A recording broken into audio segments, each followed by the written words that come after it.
and lay members have received. Clearly, please note contents of that. If the meeting dates are inconvenient, we will look to rearrange as appropriate. Moving on to item 5. Item 5 is the update of contract procedure rules. May I take this opportunity to welcome Gemma Ellis and John Paxton, who are from our procurement partner Audit, to this meeting.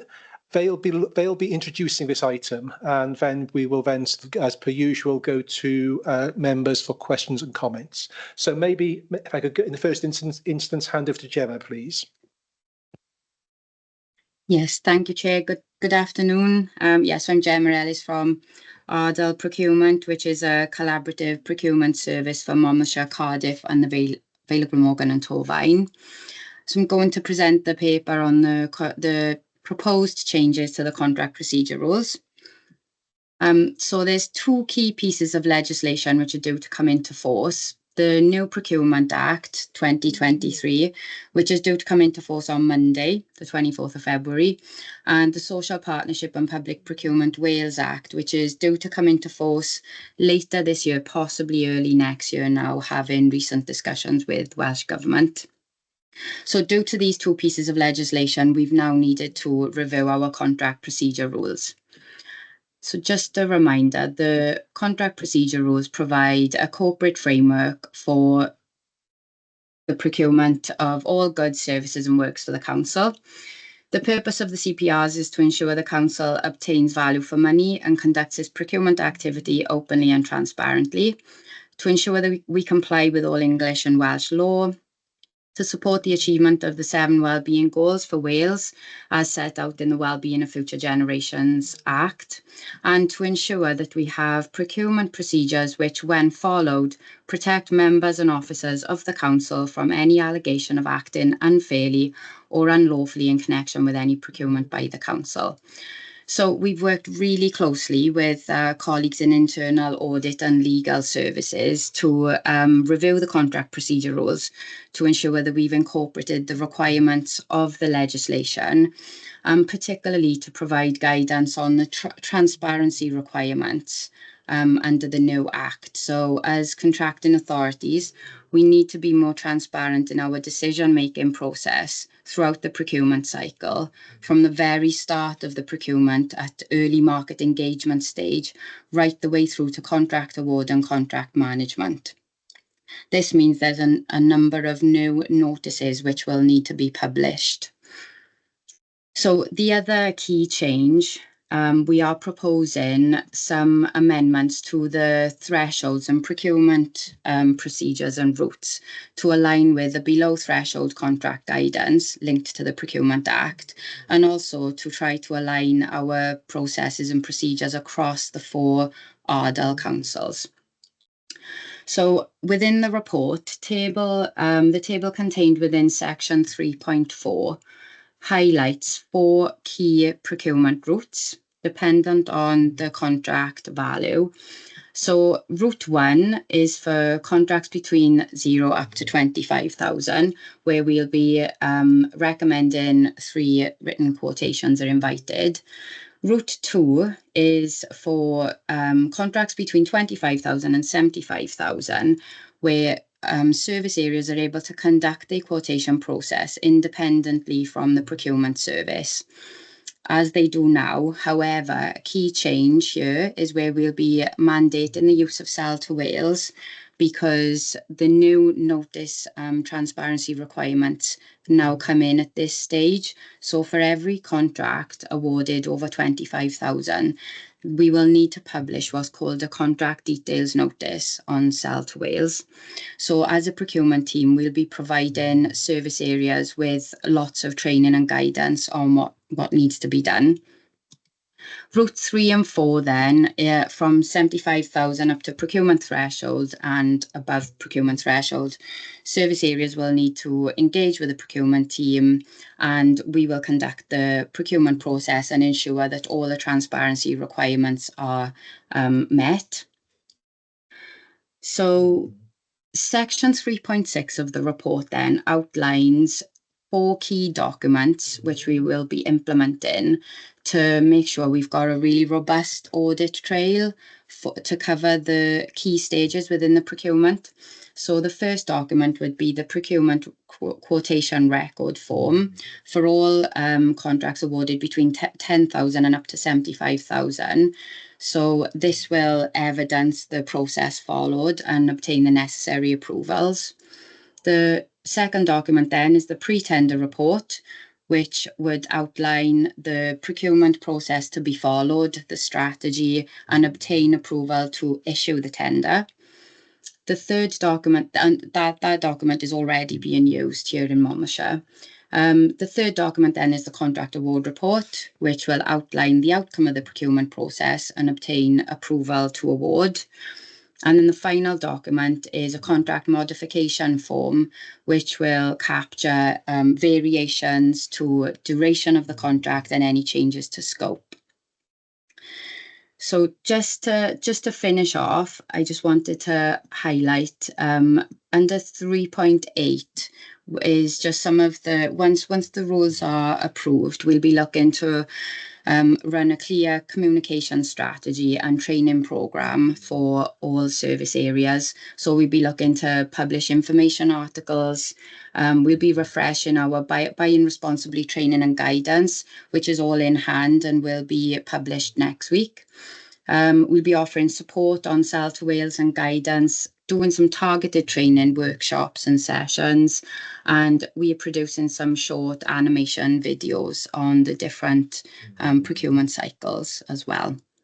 That concludes my updates on the report. I'm happy to take any questions. Thank you, Gemma. Let's go to questions from members, please. Phil. Yeah, thank you, Chair. Thanks for that.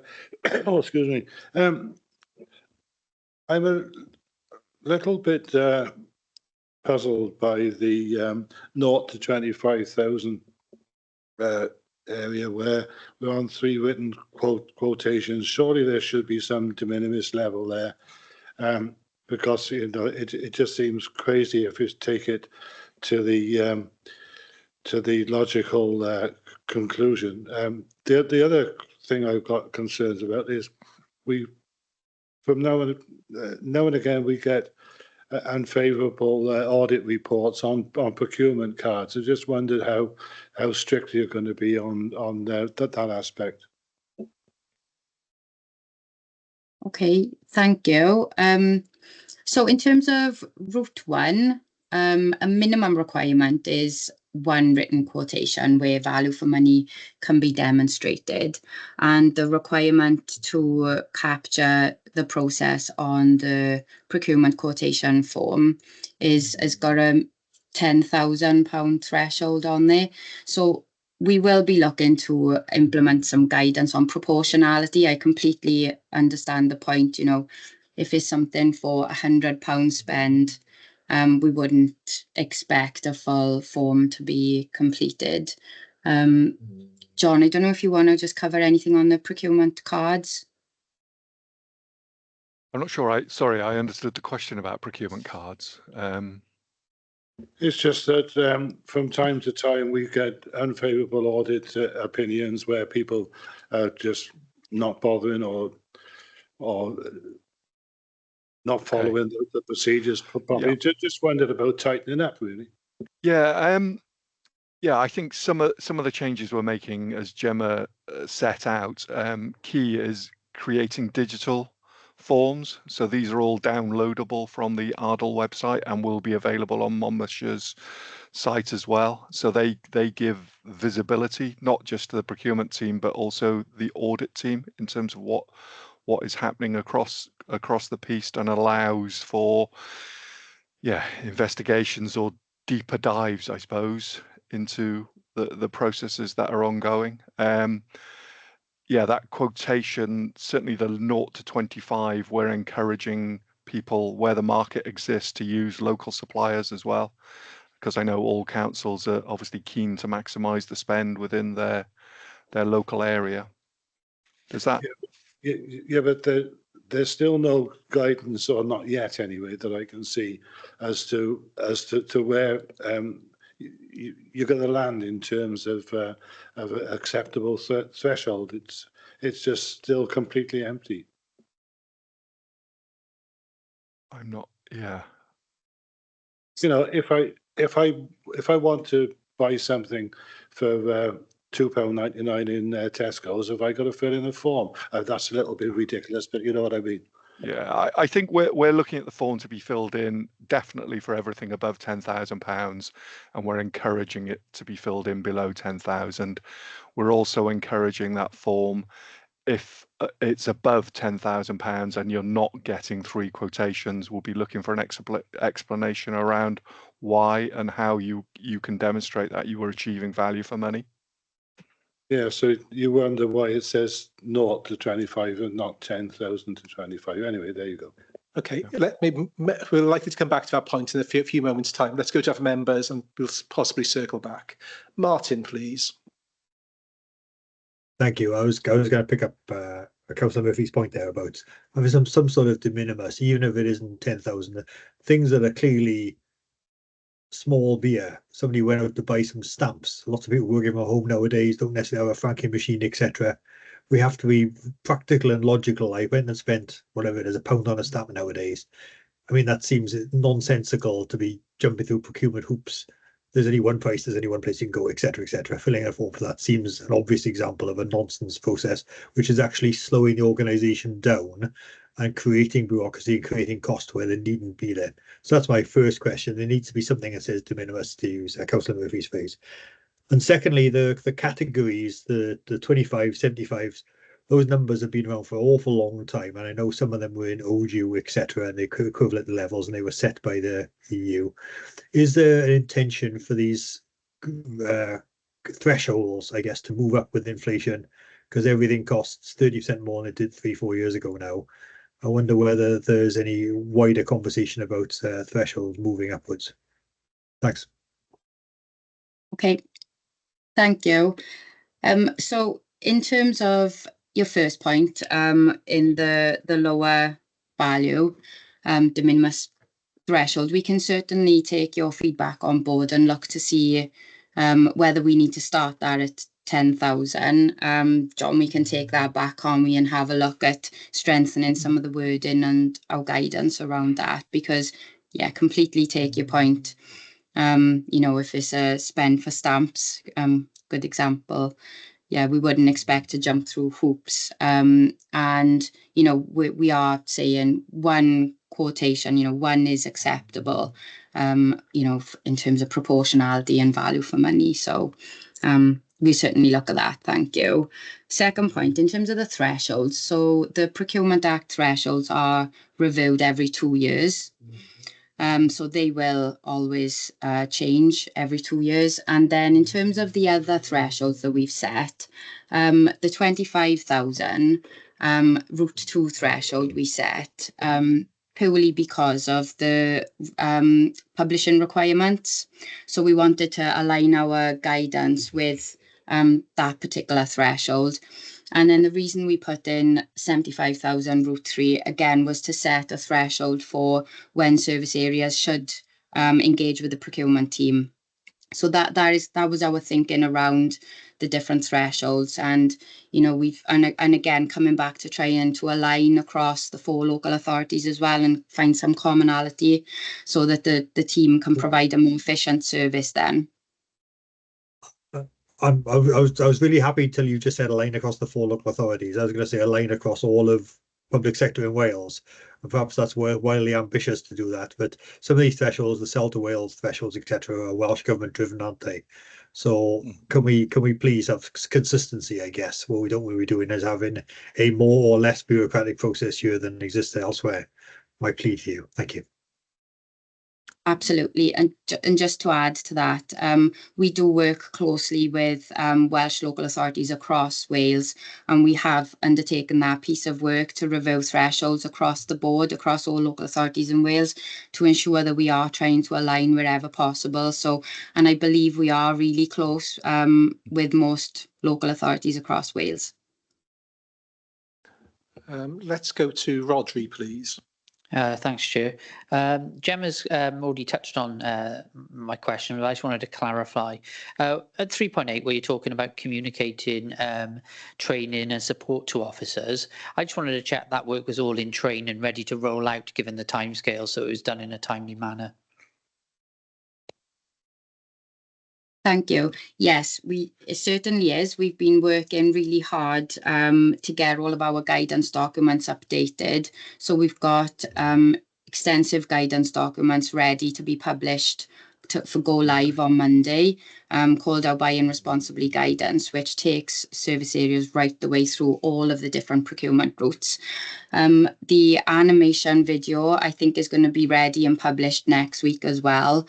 And yeah, the support on Sell to Wales will be rolling out over the next couple of weeks as well. So yeah, we really are gearing up and ready and prepared to offer all of the training and support for service areas.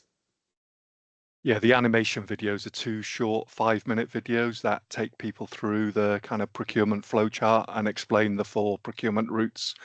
And then we'll put in place some more detailed training around each particular route.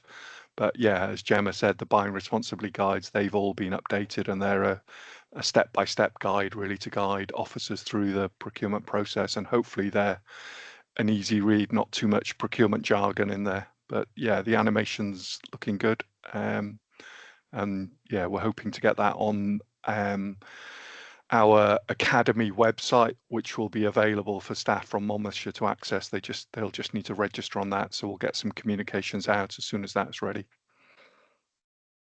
Thank you. Sarah, please. Thanks. Again, I think there's always a tension between the need to get things done quickly and efficiently and the need to go through a transparent procurement process. What I think we've seen with the recent school food procurement process is that what has made it different was the engagement with potential suppliers and the support to potential small suppliers in engaging with things like Sell to Wales with our process, and also about how potential tender is split up into manageable smaller contracts. So I'm wondering what's the role here in terms of support for businesses in engaging with public procurement processes? Is that something that Ardal was working on? And that sort of early thinking and tender planning, I think you said it in the document, but it doesn't seem to appear very strongly in the flow chart that, you know, if we're looking, clarifying the outcomes, if the outcome is we are looking for is to be doing more business with local businesses, how are our processes aligning to that end? Yes, thank you. So a huge focus of the new Procurement Act is the duty to reduce barriers to small to medium enterprises. So that is a big focus. We will be offering, pointing our local businesses to support through places like Business Wales. We'll also be looking to do a lot more early market engagement, which is again a big focus of the new Procurement Act, is really encouraging service areas to really engage with us early so that we can engage with the market early, and particularly prepare local small to medium enterprises to bid for our contracts. And if we feel we need to be offering more support, for example, pre-tender workshops, we can look at things like that as well. Thank you. Colin, please. Yeah, thanks, Chair. Yeah, I was just going to pick up on the linguistics of a couple of points. At 12.4, we're talking about procurement being artificially split, and that comes up on I think that's mentioned on a couple of occasions. And yeah, which obviously would avoid consultation because it doesn't go over a specific number. So I just wonder whether that was for you to identify and how you would deal with that. And I'm not sure that I particularly agreed with how that was described, but I understand it, so perhaps I do. And then 12.8, it was talking about estimating concession contracts, and the legwork for that seemed to sit with the relevant department. So I wondered how qualified the relevant department would feel to do that, and how bureaucratic that process would be, and so whether there would be more efficiency or less with your regional assistance with that now.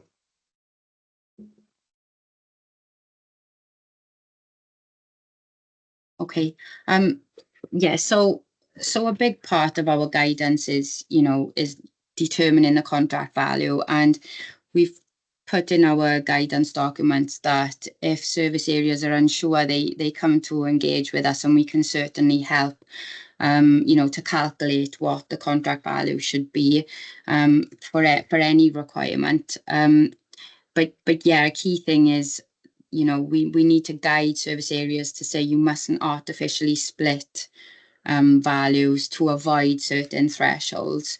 But at the same time, it's a bit contradictory with the new act, because if there are opportunities to split contracts down to make them more accessible to local SMEs, then we need to look at that as well. So yeah, maybe we need to strengthen the guidance a little bit more. We need to just check what we've got in there to make sure that that is absolutely clear.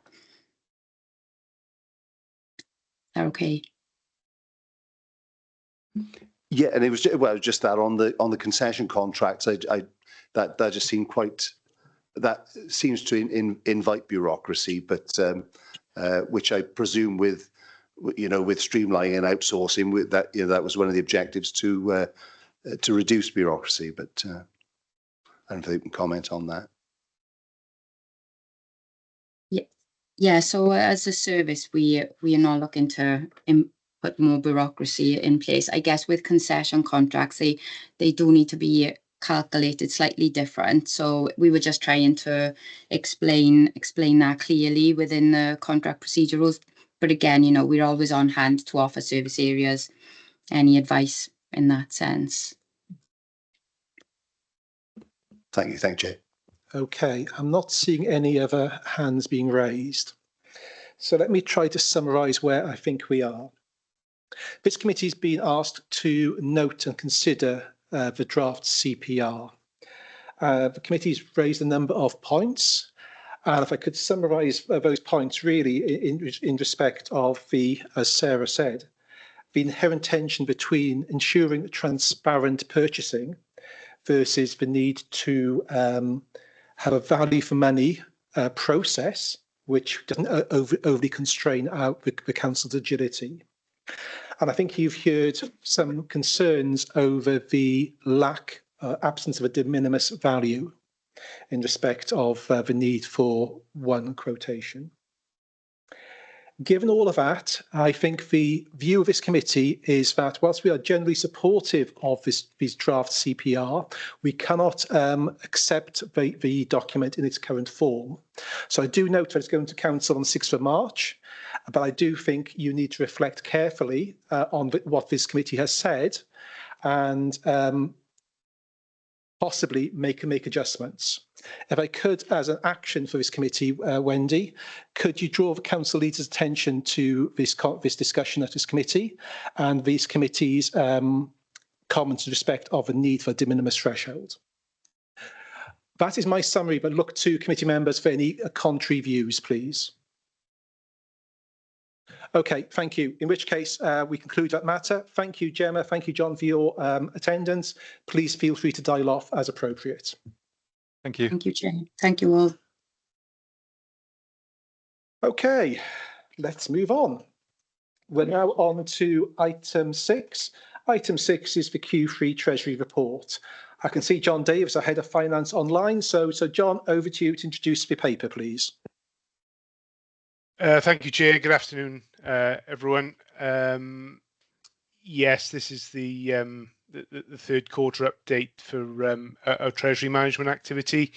Unfortunately, Dan, who authored the paper, can't be with us today, but happy to take the committee through the main points of the report. It's been a fairly steady period for quarter three. We have seen an increase in gilt yields, and that's probably just reflective of the global tensions that we've seen over the period. Concerns around global inflation, a new political administration in America, and I think some reflections on the UK's long-term debt and growth prospects have all impacted in that. So it's been a bit bumpy for us in terms of those increase in gilt yields, and that has had a corresponding impact on our average borrowing rate, which has risen slightly over the period. But we are protected from that, given that a large majority of our borrowing is fixed and more longer term. On the investment side, the balances have remained low. That is following our strategy for the year, and as we'll come on to on the next item, it's something that we're looking to continue forward as we go into the next financial year. And the credit score and rating remains solid in terms of that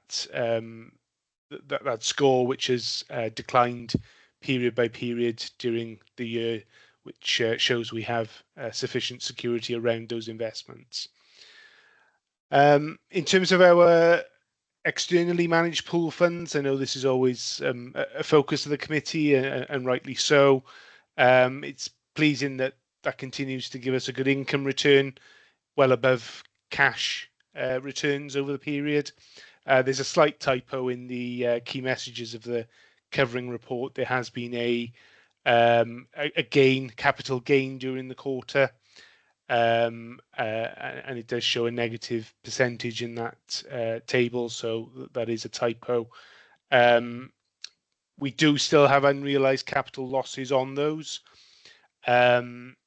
We are in communication with Welsh Government, and here we go. I always get this body wrong in England, but it's the Communities for Housing and Local Government. I'm sure that's wrong again.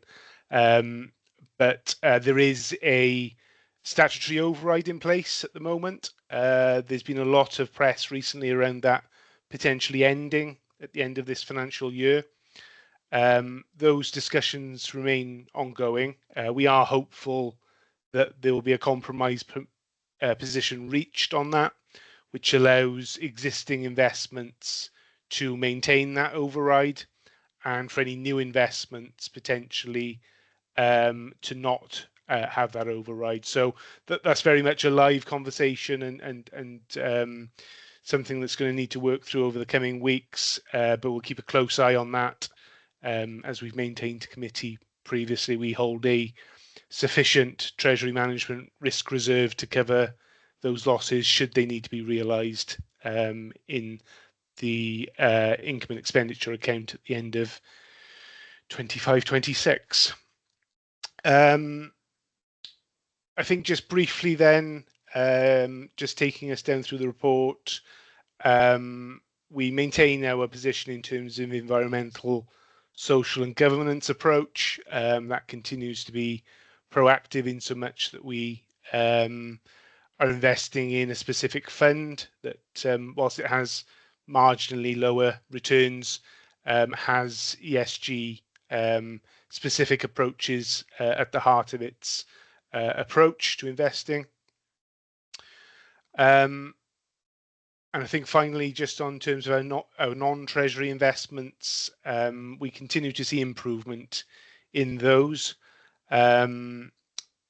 We have had good progress across a lot of our sites, particularly Castlegate, where flexible space is working well in terms of delivering returns on that asset. And we have one vacant unit at Newport Leisure Park, which we are dealing with at the moment. So that continues to work well and continues to provides a alternative stream of income for the authority, and a positive income stream that we would otherwise not have. So, Chair, I think I'll leave it there. It's a fairly standard report. I know this is the third time the committee will have received such a report this year, and we will receive a Treasury outturn report at this committee later on in the year, probably around June or July, if memory serves me right. Thank you, Chair. Thank you, John. Questions or comments, please? Phil. Yeah, thanks, John. I've asked this question on previous occasions, and I know some people will be concerned about the council borrowing of 184.5 million. I know why, and I know why it's increased, and I know that we don't borrow specifically for projects. And I'm aware of the internal borrowing strategy, which helps to cover it all down. And I know you're currently comfortable with that level of borrowing, but are we getting to a stage now where we ought to be really thinking about the amount of borrowing that we're carrying? Because the cost of servicing it is getting quite substantial these days, isn't it? Thanks, Chair. Thanks, Councillor Murphy. I think it probably links in a little bit with the next item on the agenda, in so much that our forward capital programme carries a moderate degree of borrowing backed expenditure. I think it's around 8 million per annum. The affordability of that is judged at every budget setting process. So I think we'll see in this next item that the costs of that borrowing as a proportion of the overall budget for the authority is quite static, even despite increases in gilt yields and borrowing rates. So from a perspective of coming at it from a responsible financial officer, I'm comfortable with that level of borrowing at the moment. The challenges come as we get into, I guess, the next stages of our capital programme development, whether that's the new schools replacement programme, that we're moving into phase 3 of that with Welsh Government around the rolling programme of schools replacement. There potentially will be borrowing commitments that will sit against that. So that will have to be taken in the round. But we mustn't forget that, without that investment, our asset base gets older, gets tighter, will need investment. So there isn't a no cost option to this. But I think the short answer, coming back to your initial point, is that we're comfortable with that level. We wait to see where borrowing rates continue in the future. That it's very volatile at the moment, but we would be hopeful that stabilizes over time as things become clearer from a global perspective. Yeah, thanks for that. Yeah, I was aware that it impinges on the next report, but it's still applicable to this one. Cheers. Okay, let's move to Tony, please. Yeah, thank you. It's regarding our Newport Leisure Park and Castlegate. Newport Leisure Park is dropped in quite a bit of value. It's only bringing us 1.24% back in. It should be on the basis of what we set the investment at, maybe 550,000 rather than 234. My main question really is, well, and of course, one vacant space, which hopefully will balance that out. But you say about Castlegate Business Park that most of the anchor spaces are taken. I know there's a value reduction in the value of the asset, but we're still not bringing in sufficient with the spaces nearly full.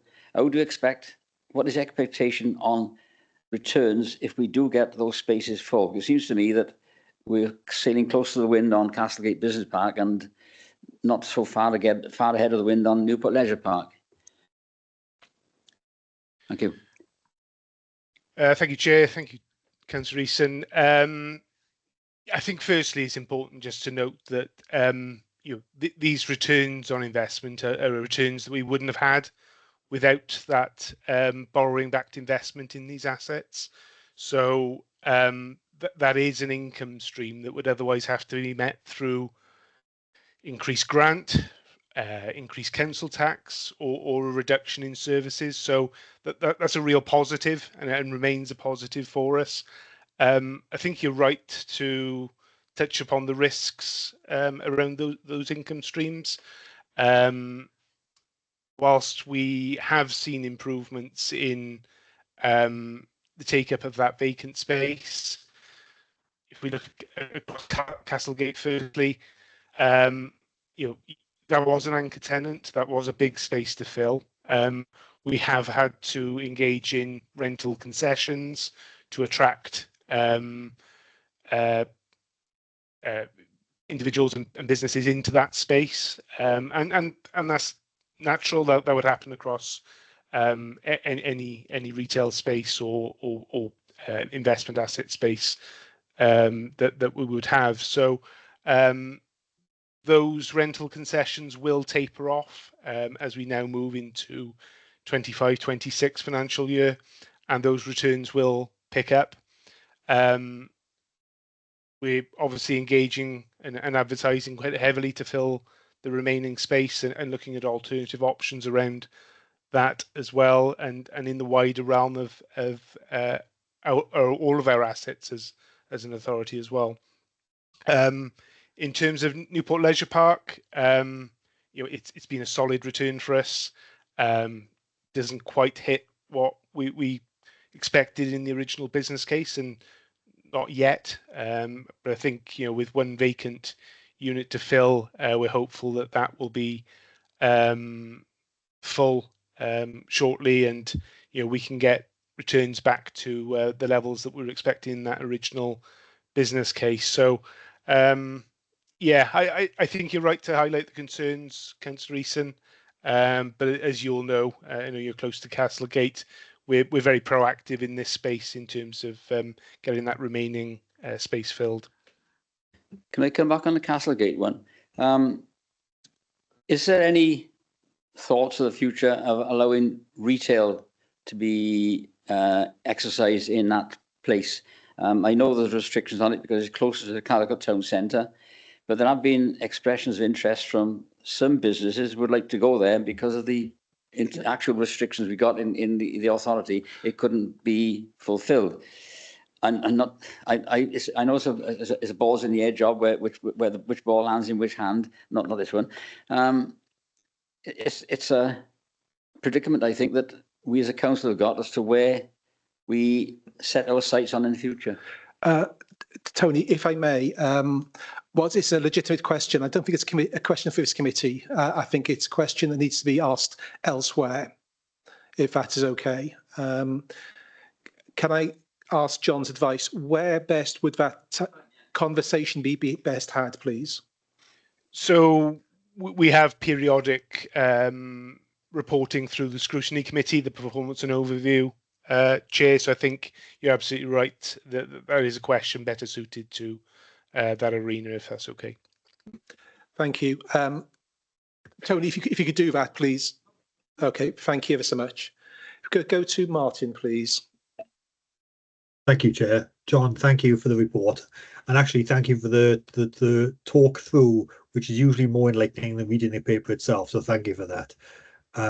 The attachment in particular feels sometimes a little bit predictable, and I wonder whether sometimes more is less in terms of not giving us as much, but just giving us the ballpark in terms of what's really important to us. And just coming on to that, the conversation has just been going on about our non-treasury investments, as they're called in here. There's a real cost to us of investing locally like that, and I reckon that if we've got an average return on our portfolio of kind of 1.5% versus the average return elsewhere through money markets of 5%, I reckon that's costing us £1 million plus per year. Or costing the residents of Monmouthshire £1 million plus per year. Is that a one-off? I suspect you're going to say, because in other years the investments on the non-treasury have been generated a better return. But it's helpful to kind of understand some of those costs for social impact as well, because it isn't just about money supporting those business parks, obviously, but just sort of trying to draw a little bit of analysis. There is a cost of making decisions, just as you mentioned in the report that we don't go for ESG and there's a 0.1% impact of following ESG rules. That's marginal. This is far more substantial. Thanks, John. Thank you, Chair. Thank you, Marty, for the question. I think there's two elements to that which I'll pick up separately. I think so. I think firstly that maybe that point around the cost of alternative investment. I think just to be clear here, this is the non-treasury investments were funded by capital expenditure. That is expenditure that and capital funding that we couldn't invest in traditional treasury investments. So that's why I probably point out that this is an alternative income stream for us. We couldn't simply take that 30-40 million, whatever the value was, and borrow to invest. That is not something as an authority we're able to do. The guidelines were flexed probably around 8 or 9 years ago now, that allowed us to carry out this type of investment, which we could borrow for, and that is why it's not really comparable to compare it against traditional treasury investments. It is a different stream of funding. You're absolutely right in terms of that wider economic benefit. It's not just about the return on investment here. We've heard from Councillor Easton there around local businesses looking to go into space. Looking at the wider impact around jobs and employment in the area, and creating that hub for economic development. It's a really important strand of this. I know the comeback will be, well, Newport Leisure Park's not even in Monmouthshire, but it is on the border. We have links into that, and good infrastructure links into that space as well. So it's important for us, and it's a good strategic asset for us to hold.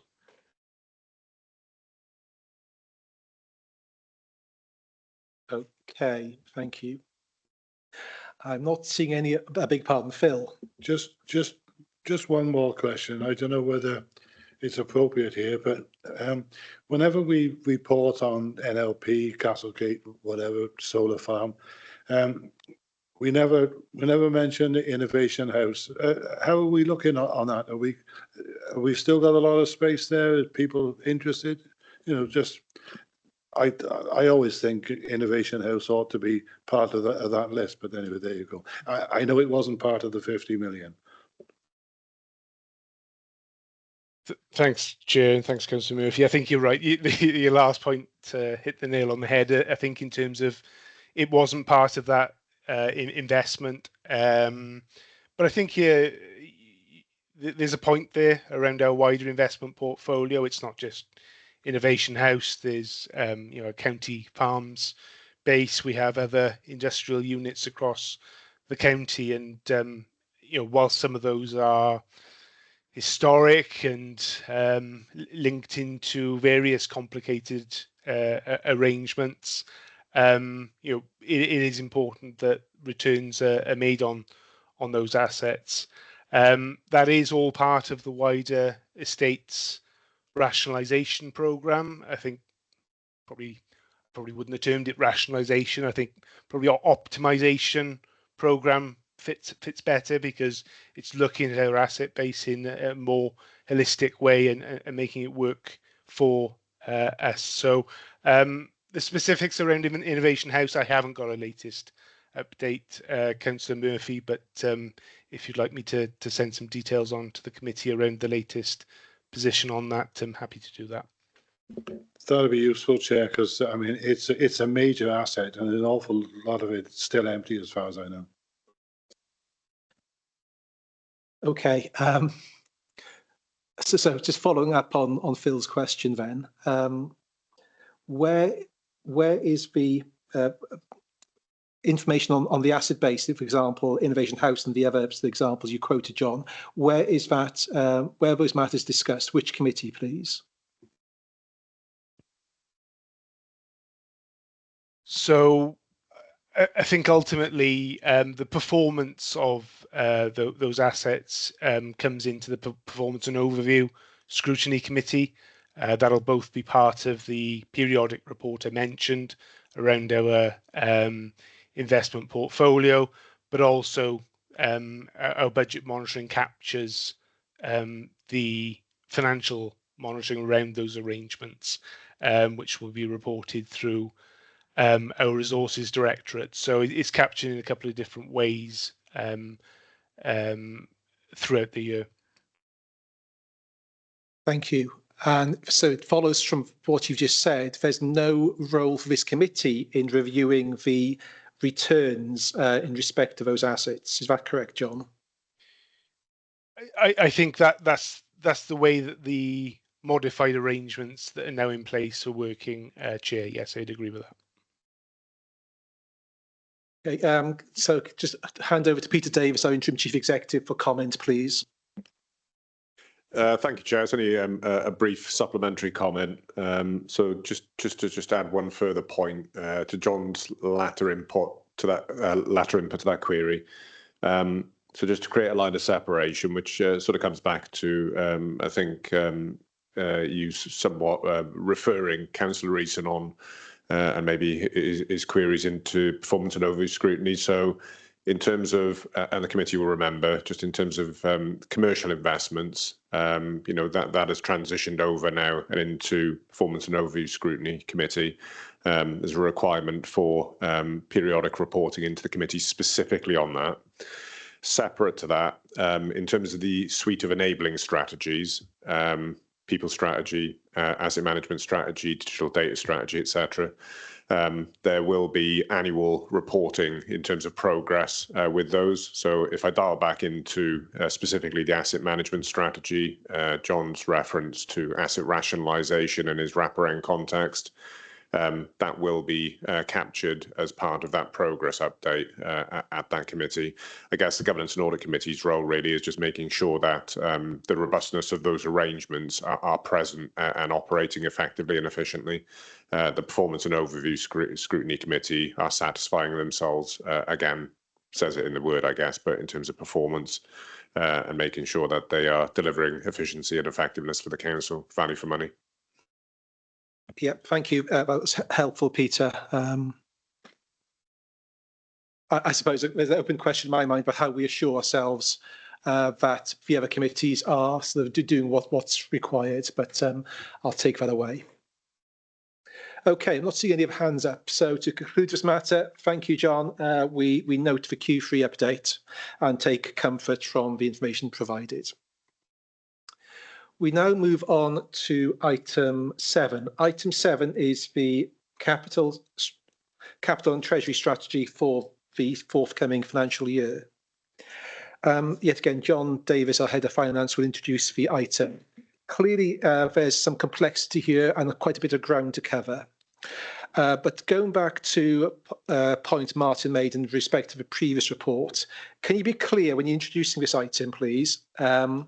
What this is, okay? For me, I think it's an annual review of a current strategy, and therefore be a bit clearer about what's changed, the rationale for any changes, and then any sort of consequences, please.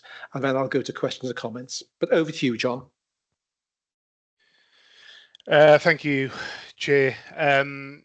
Yes, I think obviously we've got some quite substantial papers here. Some of that is by design, by regulations in place, but nevertheless, they are important documents. ultimately, these are two strategies that will be approved by Council on the 6th of March. And they will provide the framework that the finance team and the wider organisation will conduct operations, both in terms of capital programme and treasury management strategy for the year as well. So it's coming to this committee for views and observations. You're quite right in terms of it being in a steady state. And again, that's by design. It's working well for us. This is probably the 6th or 7th iteration of the capital strategy. And we've been able to refine it quite well over that time, such that it's quite streamlined and it works well for us. The key table within that document is the prioritization matrix. It's the one thing that we use every financial year to assess capital bids that come in for funding. And again, we used it at the end of December, early January, to assess the 25-26 bids coming in. We're not proposing any changes to it. We believe it's working well. It's sorry, my screen's frozen. Just a second. What it does do is update some of the key metrics that are within that strategy.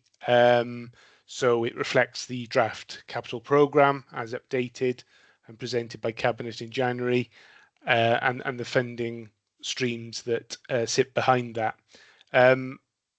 Why is that important? Well, I think as I mentioned in the previous item when we were talking around borrowing, it allows us as a finance from a finance perspective to gauge where our borrowing levels are likely to be over the medium and longer term, and allows us to plan effectively for that. So if we know we have substantial amounts of borrowing on the horizon, we can pre-plan for that. We can borrow early if that suits us and provides us some certainty, or we can follow a different strategy. I think, as I mentioned previously, the proportion of our borrowing costs compared to the overall budget remains quite steady, and that's an important metric for us to bear in mind. The larger that gets, the less there is for everything else that we do as an authority. I think in terms of the capital strategy, there isn't very much else to say. And Chair, I know you raised this previously in the pre-meet that we've had, but I think I just circle back to the point that this strategy has been refined over the past 6 or 7 years to a point where it's working well for us. We're not changing for change's sake. We do know we have capital pressures on the horizon, whether that's through backlog maintenance of assets or whether that's in terms of replacing some of our key assets. But the strategy that's in place gives us a reasonable approach to defining what that should look like as we move forward. In terms of the Treasury strategy, very similar comments. The strategy is working well for us. I think the committee are well aware now of what that borrowing strategy is, around using an internal borrowing strategy and using our investments first in lieu of borrowing. Gives us real flexibility and an ability to adapt as capital plans change, and they can change quite quickly in the current environment. There's one specific change to our investment strategy, and that allows us to invest if we think they're suitable in covered or supranational bonds. Those are very specific investment tools. but our previous strategy would have inhibited our ability to invest in those because we had a £2 million limit. So that has been increased to 5, which is the minimum investment for those investment products. That isn't to say we're going to invest in them. It just gives us the flexibility should the risk return on those be suitable as part of our strategy. And just to clarify that there is one other important part of the Treasury strategy, and that is our MRP policy. So that's a minimum revenue provision policy for the year, and that has to legally be determined by council before the start of every financial year. Again, very little change to that, but we have clarified towards the bottom of that section around our treatment of leases and PFI schemes as we get new regulations, financial regulations coming in place for 2025-26. So, Chair, I think I'll leave it there. Hopefully that gives a little bit of additional context for the committee before any questions. Yep, thank you, John. Let's go to questions. Rodri first, please. Thanks, Chair. The strategy flags training for members to make capital and treasury decisions, with the last one being in November 2022. I was just wanted your opinion, really, as to whether the frequency and the take-up by members was proportionate to the risk that has been highlighted. Thank you, Chair. Thanks for the question. It's it's timely. I think that coincided with a lot of new members coming onto various committees, and was the right time for that. I think if we just look back at what's changed over those 2 or 3 years. Probably a lot has changed, whilst our strategy has remained a constant. It's the external influences that have changed quite significantly. So I think it's something really for us to think about there, perhaps in terms of a refresher and an update. And perhaps, Chair, if I take that back into discussion with our Treasury advisors and liaise with you and Democratic Services around the possibilities of refresher training, if that's considered appropriate. Yep, happy, thank you. Phil. Yeah, thank you, Chair. John, I know we've been bailed out budget-wise by the Capitalisation Directive for a long time. I see on here it's phased out by 28-29. I know it was only supposed to be temporary, so is that the end of it? Thanks for the question, Councillor Murphy. It's something that we need to taper off over time. You're quite right. Originally, it was brought in as a temporary measure, but I think it's important just to distinguish what that investment was looking to achieve. So the support from capital receipts here is for service transformation and change, to allow us to either deliver efficiencies within our revenue budget or operate as a lower cost model. We have seen that because we've seen year upon year service redesign, service efficiency and service savings come through our budgets. So some of that investment has been utilised to achieve that, which is a positive. But as that capital receipts pool becomes smaller, it's only right that we look to taper that support off. What it does mean is that I think any future programs of change, transformation, we will have to carefully look at those and balance any reserve investment, wider reserve investment, so not capital receipts, with the outcomes from that investment. But But I think, ultimately we have to get back on a sustainable footing. This is a prop shaft, and it will need to be tapered off over time, and that is what we are modelling through currently. So probably can't sit here and say it will definitely be zero at the end of that 4 years, because a lot can happen. We may get a large pool of capital receipts that maybe changes our viewpoint on that, but it's something that responsibly we have to model in and reduce now in our financial modelling. Okay, thank you. I'm not seeing any other hands up. In which case, let me ask a couple of questions then.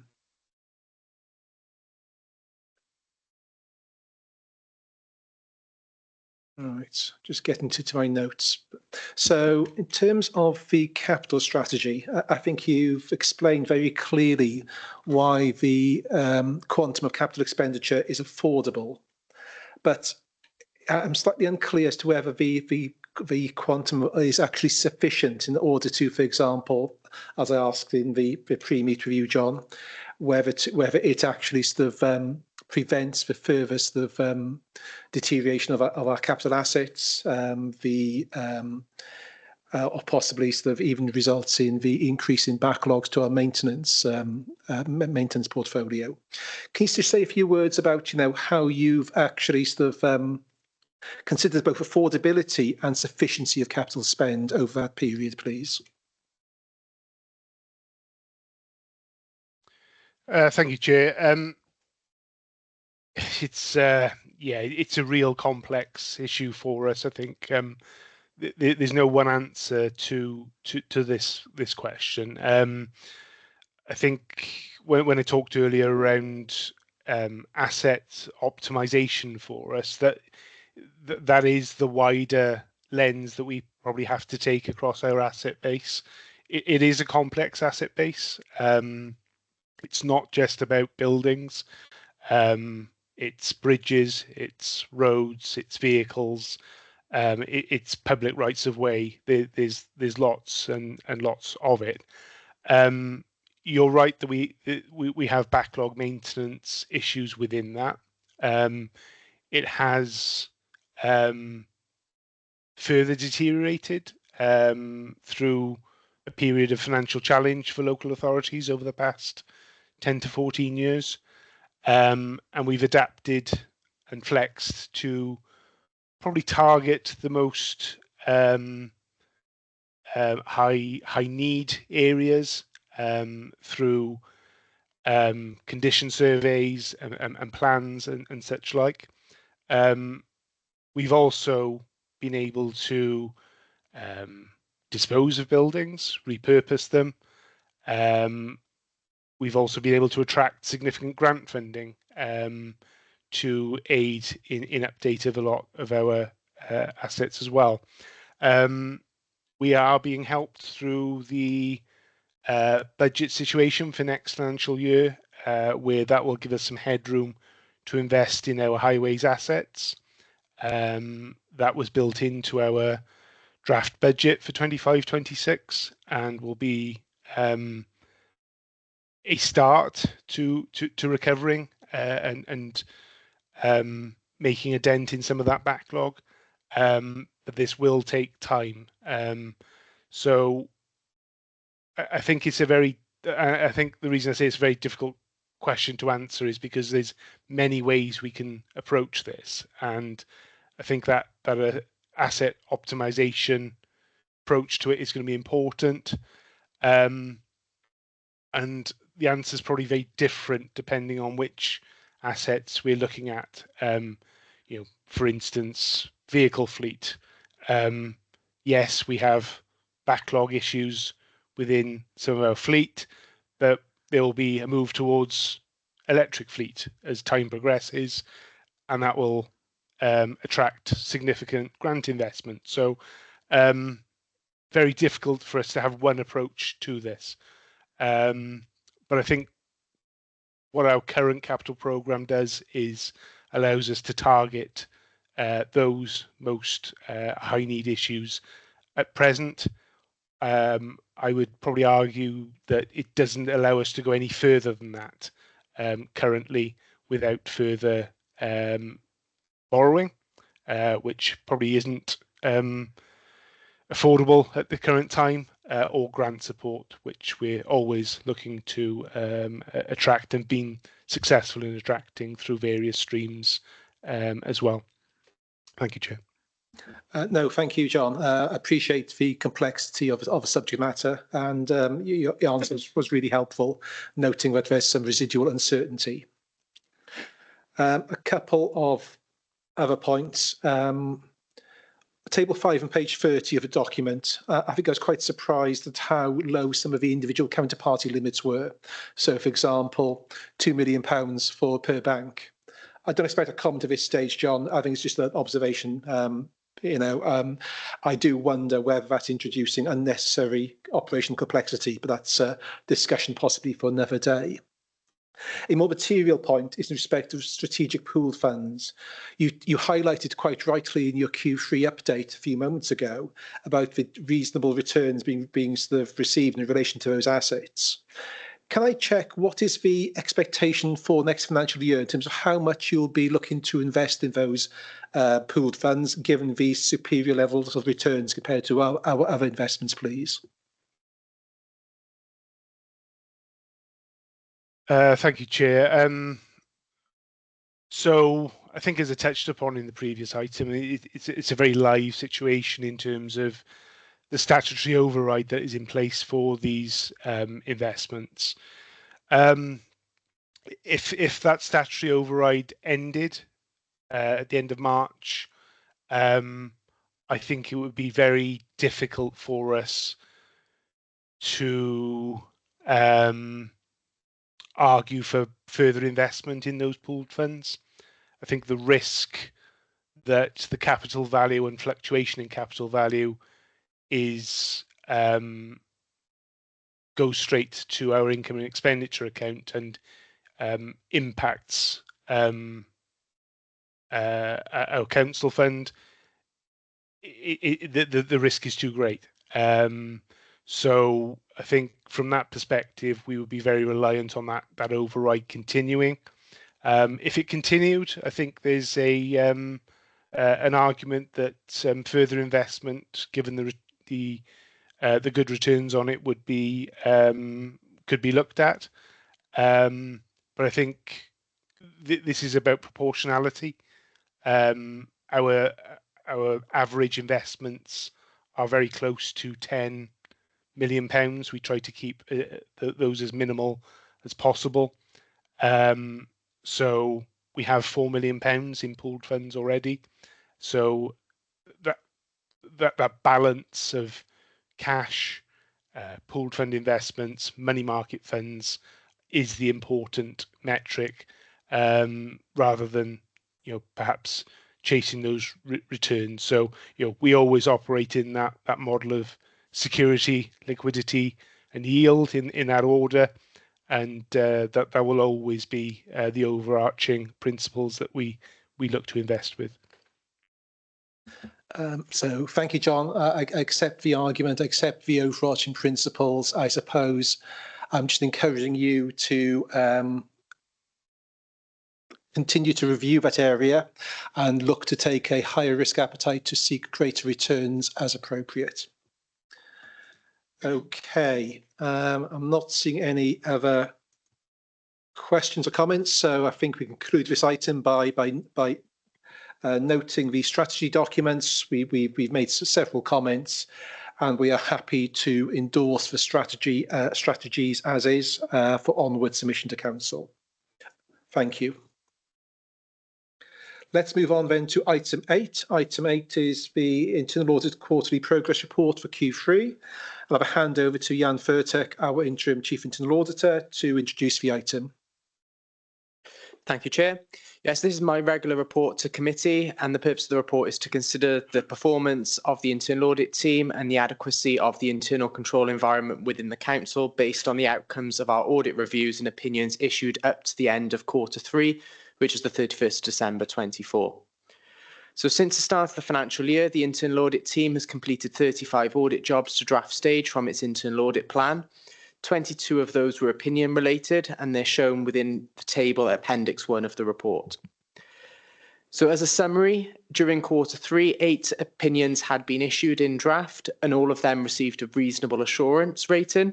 So they were corporate sundry debtors, property services reactive maintenance, commission and contracts follow-up, registration services, private sector leasing follow-up, waste collections, post office, and the contact centre.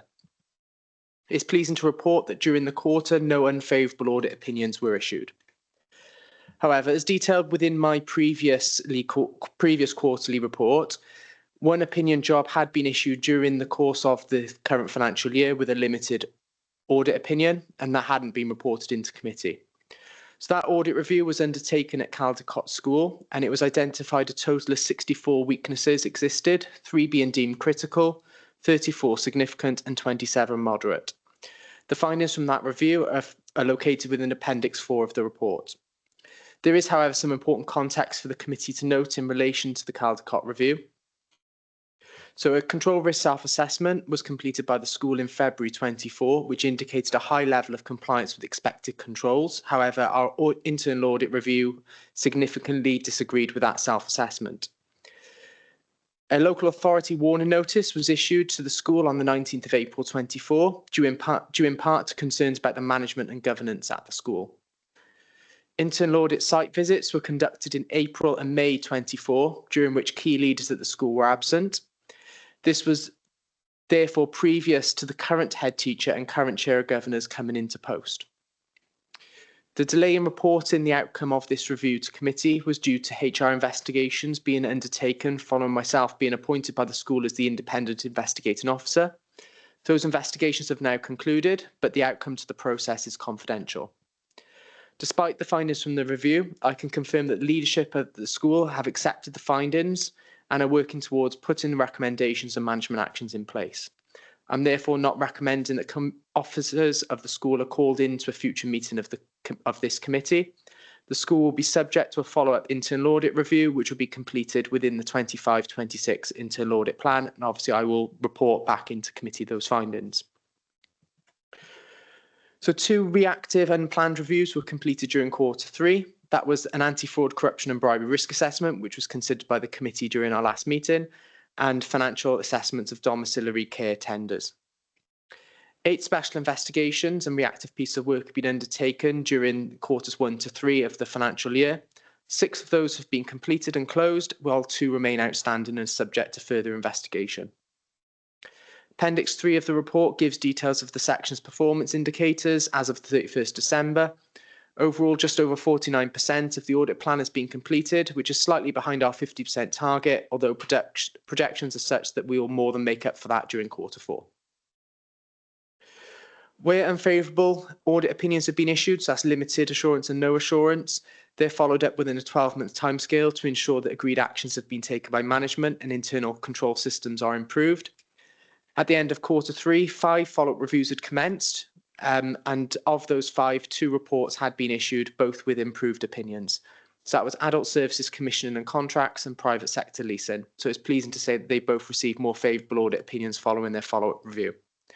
The timing of a follow-up review is based on when the previous financial report was issued, plus enough time for management to successfully implement their management actions and enough time to ensure that changes are fully embedded within the service. So as committee are aware, during the 24-25 financial year, a number of unfavourable opinions have been issued. Those have not yet been followed up, and that will take place during the 25-26 financial year to allow that time frame to pass. So therefore, I ask committee to consider and note the audit opinions that have been issued during the course of the year and the course of the quarter, and the progress made by the section towards meeting our operational audit plan, and happy to answer any questions. So thank you, Jan. I anticipate that there'll be some questions and comments in respect of the review into Caldecott School. But before going to questions and comments from members, may I welcome Will McLean to the committee meeting. And Will, would you like to say anything by means of introduction and sort of adding to what Jan said in respect of a Caldecott School review, please? Thank you, Chair. Good afternoon, committee. I think Jan's covered it off really well in terms of the position we are in with regards to Caldecott, and I'm sure members of the committee will be aware of the ongoing work that's been undertaken by the local authority in the school. We did issue a warning notice last year. That's the most significant step a local authority can take with regards to a school in terms of capturing very formally for the governing body and for the local authority. It's sent to Welsh Government and so on, the risks that we think that a school presents at a given time.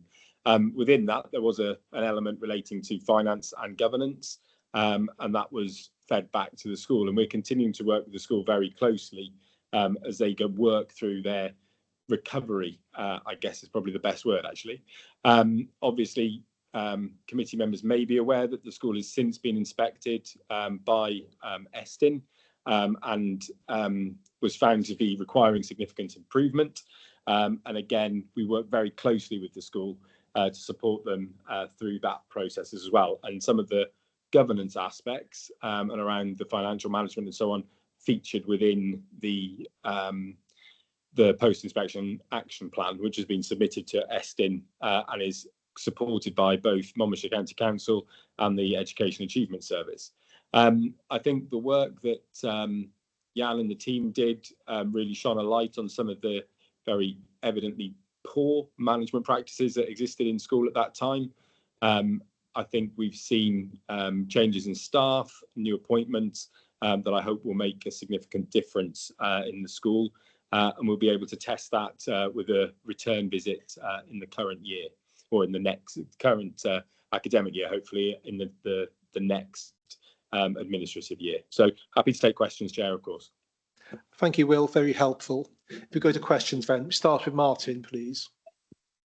Thank you, Chair. To stay specifically on that point, then I've got some other wider questions for Jan, but Will, since we're talking about this, Jan referenced the self-assessment, which seemed to think that everything in the garden was rosy, yet, as Jan put it, we found something quite different.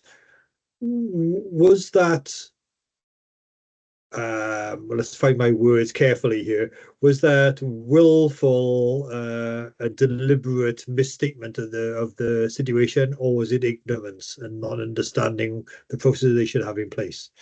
How do you characterise the management of the school before this has kind of kicked off? That's a difficult question to answer. I suspect that I think that it was probably a greater element of it was not understanding. And it was, I will say this, it was a very pressurized environment in the school in the last year. There was significant industrial relations challenges within the school. That's not in any way to explain away, the poor practice that had been identified by Jan and his team. But I think there was significant pressures within the school, and that led to evidently some poor decisions in terms of some of those leaders and the decisions they took and the way they actioned some of the things that they needed to do. I don't think it was willful, but evidently the evidence that was found did clearly highlight that there was significant weaknesses in the way that the school was being governed at that time. Okay, thanks. Chair, I've got some wider questions, but I guess you're going to stay on Caldecott first. Yeah, can I check? Does anyone have questions respect of Caldecott then before we move on?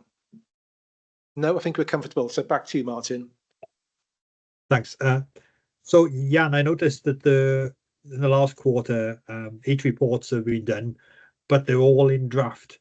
Should I be reading something into the fact that there's a growing number of draft reports listed on you? I think there's 11 in total on the schedule in the appendix. So in terms of the draft and finalisation, it could just be a timing issue at the end of the quarter. Obviously, we're working towards deadlines.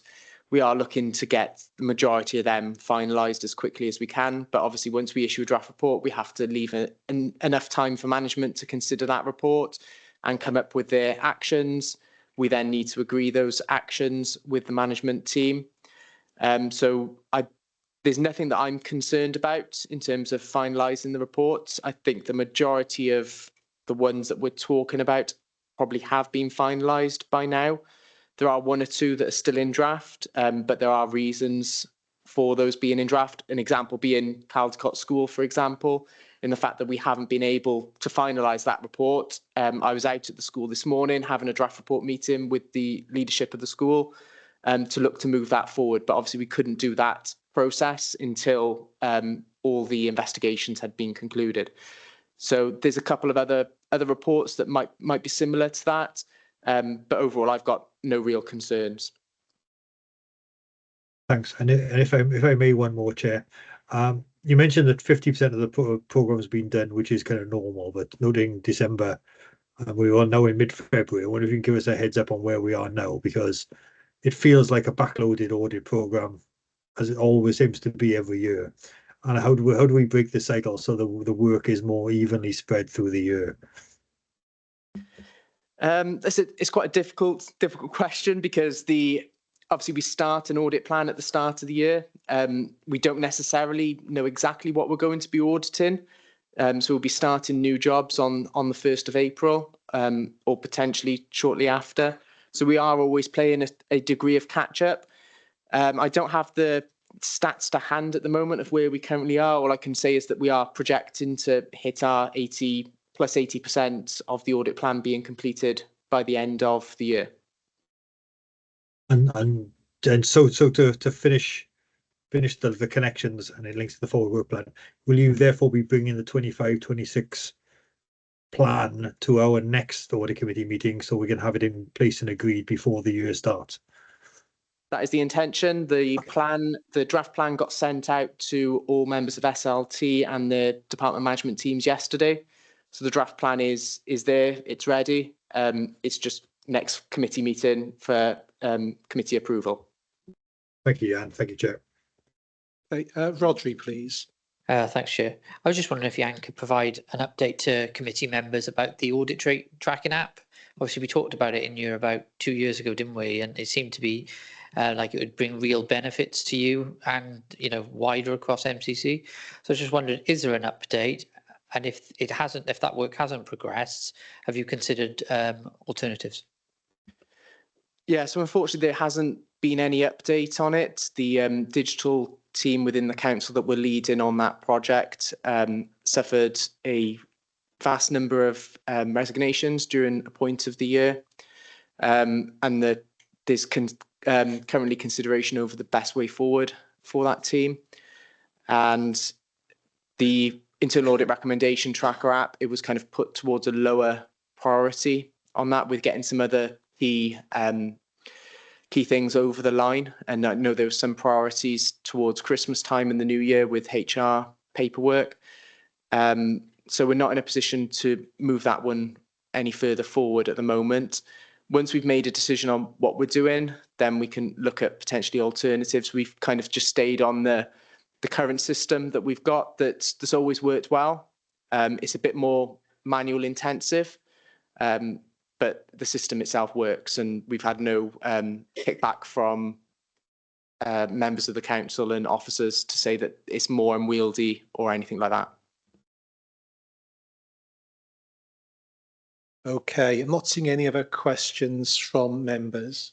So let's look to conclude this item. Firstly, thank you, Will, for attending the committee meeting. It's much appreciated. The additional assurances you've been able to provide, I think, have been really helpful, and partly explains the limited questioning on Caldecott School. May I also thank Jan Furtek in respect of the diligent work he's performed, not only in relation to Caldecott School, but generally during the course of this financial year. So thank you, Jan. I think we can safely note the report, and especially in relation to the good progress being made. Apologies, Martin, did you want to come in? Yeah, Chair, just before we finally move off internal audit, this is, I don't know, the umpteenth report has been signed off by the acting Chief Internal Auditor. I wonder where we are in terms of actually recruiting a permanent, when it doesn't act, but actually is Yes, well, yes, you're quite right. Well, we're very fortunate that we have Peter Davis, the interim chief executive, in the room, so he'll be able to give an update in terms of where we are with that recruitment process. So, Peter. Thank you for the question. Yeah, it's a very valid and fair question. The acting role has continued for too long. I have provided, I think, a couple of updates over the months, just in terms of the intent to get progress made. Quite clearly, given the fact that Jan is still carrying himself as acting, that has still not progressed to conclusion yet. Is clearly the intent. It'll certainly be aided with what I'm expecting now with the return of Paul as chief executive in the next few weeks, and me being able to then revert back to a substantive role. And obviously that capacity release, which has been an issue, I suppose to say, in recent months, that capacity release will allow me to be able to definitely prioritise that. It is right up at the top of the list in order to action. So I'll look to provide a positive update at the next meeting. Thank you. Thank you. Okay, so let's move on then, please, to item 9. Item 9 is the forward work plan. I think this is largely for noting. We have next meetings on the 13th of March. We have 3 items on the agenda so far. Whilst there's limited number, I think they're fairly substantive items. I'm particularly interested in the Peter Davis's paper on the budget process and adequacy of reserves. So 13th of March, next meeting. Peter. Yeah, it was just I just wanted to raise and probably take outside of the meeting, probably a conversation up with you with regards to the next meeting. I know it falls in very quick session to the meeting we're holding today. Obviously with agenda dispatch and obviously the draft papers being provided to yourself in advance and pre-meets and the like, it takes us all the way back to next Wednesday being the starting point. So there are 3 items on the agenda. The internal audit plan, which I think has just been highlighted by Jan in conversation on the previous item. The effectiveness of performance or self-evaluation of performance arrangements or words to that effect. A non-time critical item, I've spoken to Richard Jones about it. And the 3rd item, just checking if John is still, yeah, he's still showing us on. But I was having an exchange with John earlier. So just to be clear, the item that's currently marked as assessment of the budget process and adequacy of reserves, that will naturally be encapsulated within, I think, a wider report, which will be the medium-term financial planning update.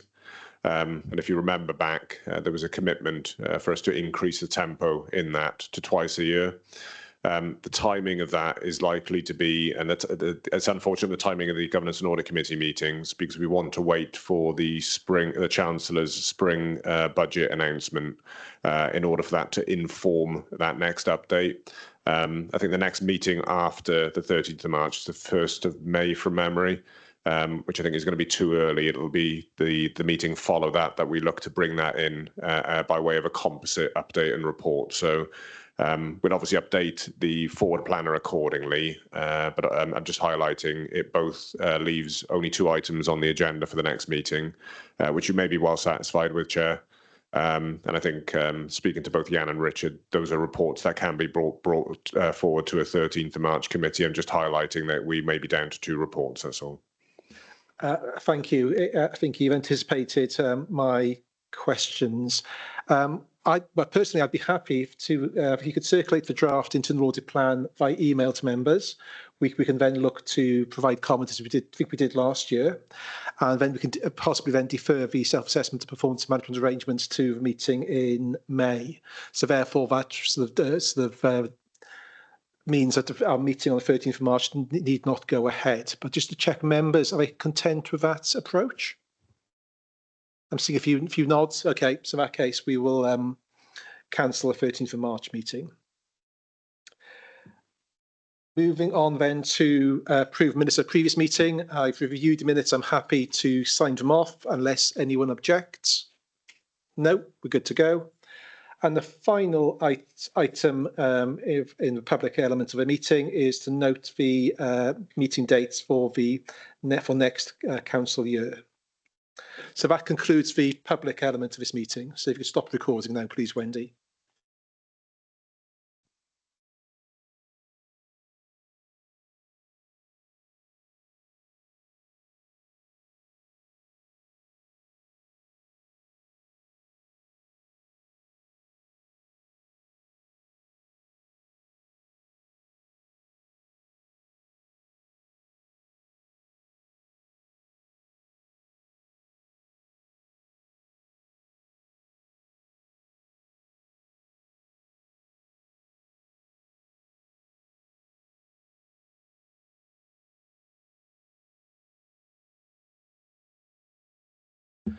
Okay, we're good to go.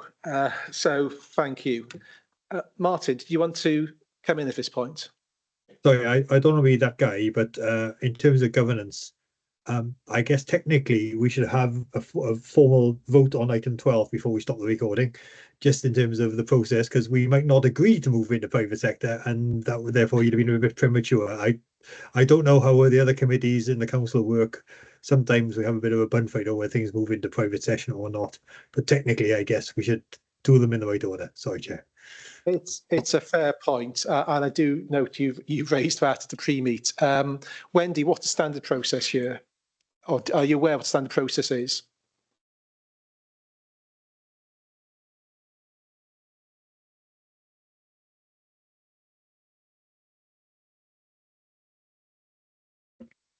Yes, Chair, there probably should have been a vote on the exclusion of press and public, but I have actually stopped the recording now.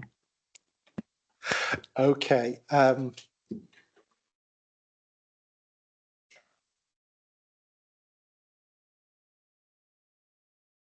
It's only an issue if we decide not to, and I suspect we probably won't. Look, you are that guy, Martin, okay, but you raised an important point, okay. Let's just, so, do you want to make the points you raised at the pre-meeting at this point, so officers are aware? Yeah, I asked a question in the pre-meet, which was around why this paper should be in private session, because I didn't think there was much of a controversial or damaging nature in the report. It seemed reasonably straightforward and rather vanilla in terms of cyber security. It didn't give away the sort of codes to anything. And I wonder what the process was for deciding it should be a paper in private session. I'm happy to be persuaded that it is or it isn't, but we need to. I'd be interested to understand why that's been decided. Thank you. Okay, it's a fair challenge. Sian or Kathy, do you want to respond, please? Can I respond on that one? Any little tiny bit of information that we put out into the ether on our cybersecurity arrangements, the equipment we use, the processes that we have, the people involved, how we train our staff, allows any cyber criminal to have that little chink of knowledge that makes us very vulnerable to an attack. If they know what our arrangements are, and particularly at the moment where we've got the global political situation changing vastly, and the likelihood of cyber criminals wanting to get into a local authority to take its information and cause chaos. Any little bit of piece of information we put out there can be added to another tiny piece of information from elsewhere, perhaps in one of our partner authorities, which works with the SRS, and it will lead them to know little chinks of vulnerabilities in our cybersecurity arrangements. So this report, it may seem quite vanilla to you, but it does go into quite a lot of detail about what our arrangements are. And actually, even if our arrangements are really excellent, just telling people that we've got excellent arrangements is the wrong thing to say. We should not say anything. I hear all of that, Sian, but I'm not sure I necessarily agree that it therefore crosses the threshold for what should be a private paper. Yeah, I mean, as I said, I'm happy to be persuaded, but I'm struggling to be persuaded right now. Okay, this is new territory for me. We might have a vote then. How exciting this is. Okay, not that it will alter how we address this item, okay, but I'll be better informed, or the chair will be better informed for future versions of this report. By show of hands, can members indicate whether they think this item should be held in private session? I'll do the counting. 1, 2, 3, 4 in the council chamber. 5, 6, 7, 8. Yeah, okay, I've got it. Okay, Martin, you've been comprehensively outvoted, mate. Okay. Sorry, Martin. But no, seriously, it's a fair challenge. It is. Yeah, and we should notice. And can I just say one small point, please, Chair? Thank you very much. It's really important at the end of the minutes that we actually say what we're discussing. I know that the public and the press have been excluded, but they need to know the content of what we're discussing briefly, please. Thank you. Do you get my drift? Yeah, I do absolutely, and I'm looking at Wendy first to minute this accordingly.